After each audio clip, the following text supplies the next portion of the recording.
This is the 7th video for the miniature train series. This video is going to cover how to create this axle peg for us. The axle peg is just going to be another revolution to get the basic geometry, and then we need to add a couple of things. The biggest questions that I've gotten in the past about the axle peg is how long is this shaft, what is the diameter of this shaft, etc. If we look at this leader line, it comes off and it says that same 1/4-20 UNC that we saw on the train body. So we remember from the train body that is threaded information, that the 1/4 inch or the fraction represents the diameter. So the diameter of that shaft is 0.25. So in my sketch, I'm drawing half, so I draw, an 1/8 of an inch or 0.125. The 20 UNC we're not going to mess with right now. It doesn't matter for us. But the times 1 and then the 1/4 inch offset, the 1 and the 1/4 inch tells us that, hey, I have threads for 1 inch and I have this shoulder for a 1/4 inch. So the length of that shaft is 0.125.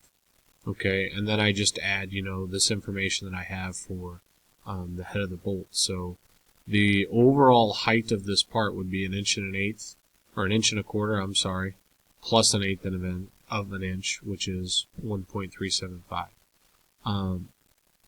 The other question that I get a lot of the times is how to do this arc, or what the SR is. We covered that in the axle peg or whatever.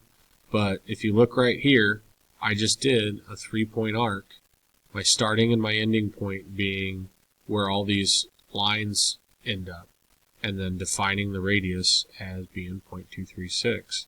And that gives me my overall radius there. This note here is a chamfer. So I can go back up to my chamfer tool. It's a 45 times 0.03 chamfer. I can put it right there on the edge, and I can do that in sketch mode. And then that way, when I do my revolution,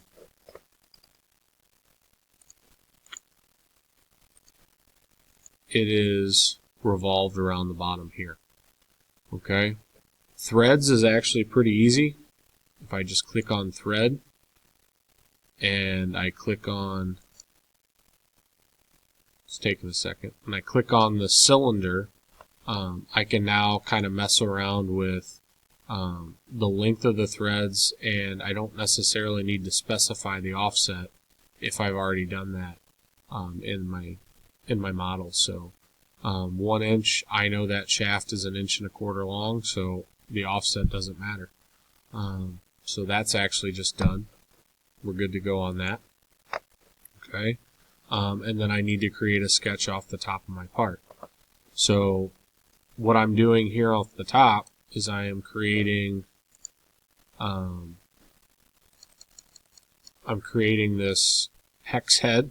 So it says hex socket 5/32 across the flats, and then 0.111 inches deep. So on my sketch, if I go to my polygon tool, okay, we know that a hexagonal polygon is 6 sides. It doesn't matter, I don't need to jump over to the flats, but I will. So I'm going to go ahead and draw that. I am going to make sure that one of those edges is perfectly horizontal. I'm going to go ahead and dimension this to be 5/32, so 5 divided by 32.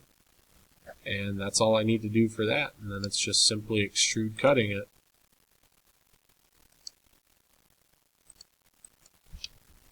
.111.